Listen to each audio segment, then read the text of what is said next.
Welcome to Seoul, the capital of the Republic of South Korea. For decades, the city known as the Miracle of the Han kept its head down, barely raising a ripple as the country rebuilt in the decades following the Korean War.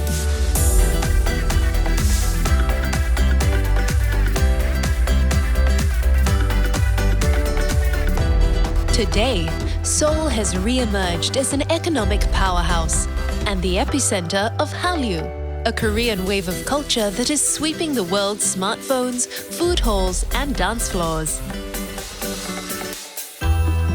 But Seoul wasn't always so outgoing. In the 14th century, a 12-mile fortress wall encircled Korea's ancient capital. Its gates closed each night to keep marauding Siberian tigers and invaders at bay. Since then, the city has spilled out far beyond and above its great city gates and guardian mountains. 21st century Seoul is a city where glass and steel towers and the ancient curves of palace roofs coexist. It's a city where the brushstrokes of the past and contemporary public art tell stories of tradition and inspiration.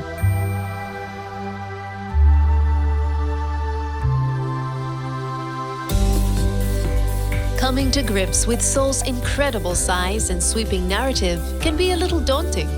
So start your adventure at the K-Style Hub, a state-of-the-art visitor center where South Korea's past, present, and future converge. From the latest in K-pop to its timeless national parks. From the cutting edge of K-design to culinary traditions which have taken centuries to perfect. And while you're here, why not slip into the traditional dress? Dressing up hanbok style doesn't just put you in touch with Korea's proud past, it also gives you free admission into many of Seoul's most revered historic places. At the head of Gwanghwamun Square sits the gleaming statue of Sejong the Great, the 15th century Joseon dynasty king whose reign oversaw a golden age of literature, science, and technology. The great leader sits before the grandest of Seoul's 5 royal palaces, Gyeongbokgung, the Palace of Shining Happiness, a residence of Joseon dynasty rulers. From the late 1300s until 1910, the palace has endured fires, invasion, and wars. Wander through the palace's ornate gates, pavilions, halls, and throne room, which, in accordance with Confucian principles, are perfectly balanced by the simplicity of the pine-covered mountain backdrop. Take a short bus or subway ride to the east to explore the adjoining palaces of Changdeokgung and Changgyeongung, which are separated by a simple stone wall. In the tranquil confines of Changdeokgung's secret garden, sit for a while by the pond, where kings once paused from royal duties and dramas to write poetry beneath the ginkgo, walnut, and plum trees.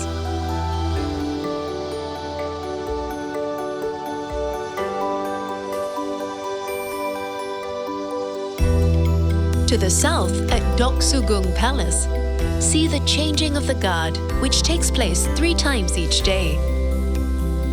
Then explore the eclectic mix of palace buildings, such as the pavilion, where coffee-loving King Gojong enjoyed his daily cup, paving the way for his country's future caffeine obsession.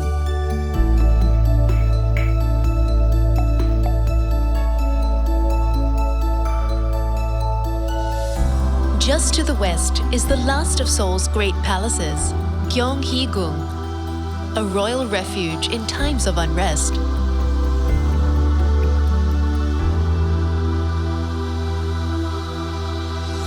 After exploring Seoul's vast temple complexes, see how government officials and ordinary Koreans once lived.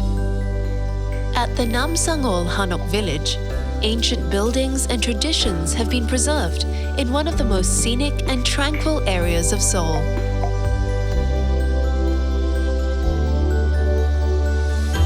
To see how how Seoul's citizens furnished their homes, visit the Korea Furniture Museum in Songbuk-gu. Here, over 2,000 exquisite pieces of practical craftsmanship are displayed within 10 traditional houses.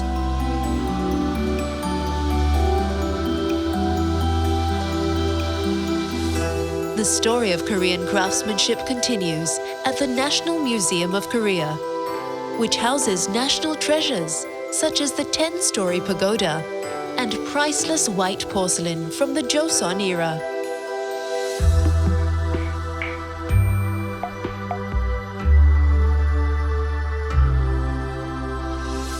But it's in Seoul's busy streets where the past and present really rub shoulders, and where the two Korean loves of shopping and food go hand in hand.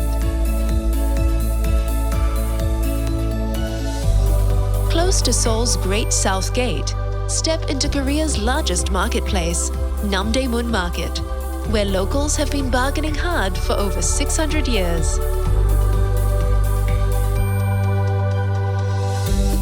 If you're looking for beauty products, join the 1 million shoppers who stream into neighboring Myeong-dong each day to hit the 1,000 cosmetic stores.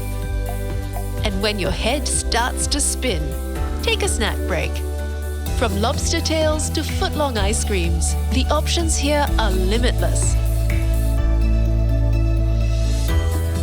A few blocks north is Insadong, where you can disappear for days amid the labyrinth of antique, curio, and craft stalls.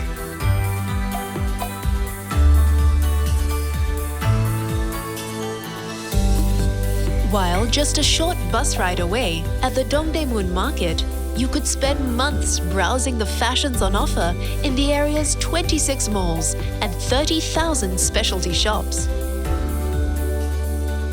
Blow the dust off old wares and vintage bargains at the Gwangjang traditional market. Then treat yourself to some of the best Korean pancakes in the city.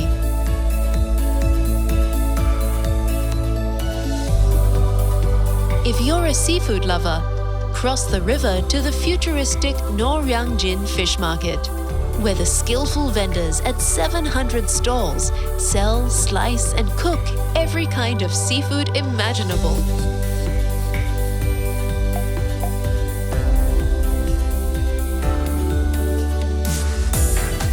Looking for some Gangnam style? Head just upriver to the Samseong-dong, whose exclusive boutiques and wide boulevards have made it the Beverly Hills of Seoul. But it's not all bling in Gangnam. You'll find plenty of bliss here too. Pass through the Gate of Truth and spend a few hours in the wooded surrounds of the Bongeunsa Buddhist temple, a peaceful antidote to the fierce pace of Seoul's shopping.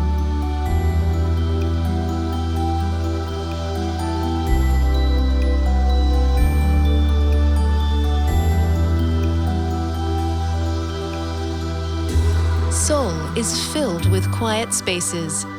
Also in Gangnam, stroll past the stadiums and museums of the 24th Summer Olympics at Olympic Park.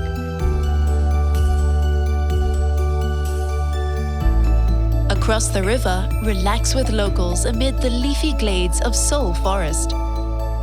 While just downriver, enjoy the ponds and playful sculptures at Yongsan Park.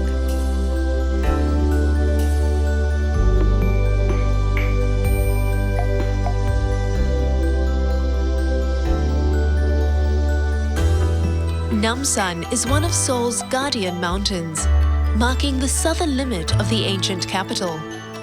The city has long since grown around it, and today the mountain has become one of the city's favorite green getaways.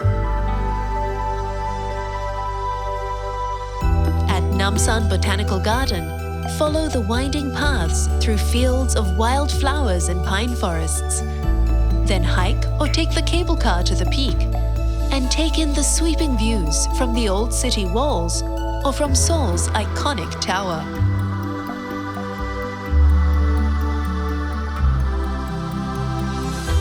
Running right through the busy heart of downtown Seoul, another landmark has also been given a new lease on life. After centuries of neglect, Cheonggyecheon stream has been transformed into a 7-mile corridor of serenity and creativity. Take time out just a few feet from some of the city's busiest streets.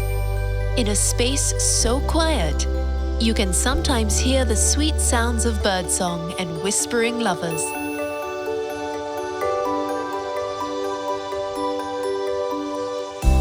Leave the bright lights and noise of the city even further behind, amid granite-studded peaks of Buddhist National Park.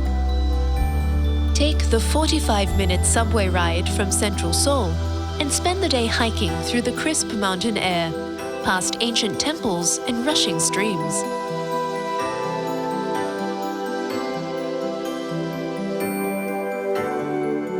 Just 55 miles from Seoul is another day trip which will give you pause for deep reflection. The truce village of Panmunjom. After 3 years of brutal warfare, it was here in 1953 where the armistice was signed between North and South Korea.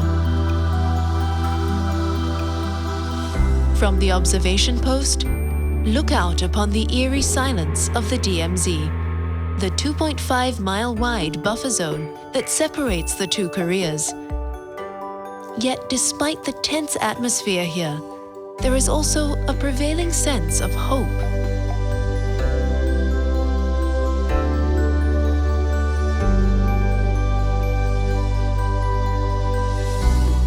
On returning to Seoul, spend a little time at the War Memorial of Korea to truly appreciate the scale and trauma of the Korean War, a conflict that tore a country in two, involved 22 nations, and cost millions of lives.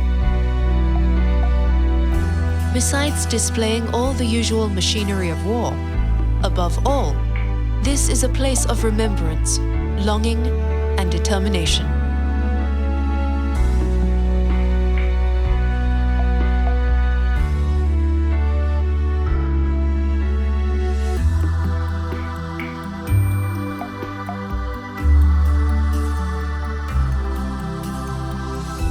When the sun gets low and the city lights up, locals gather on the banks of the Han to see the Banpo Bridge erupt in waves of water and light.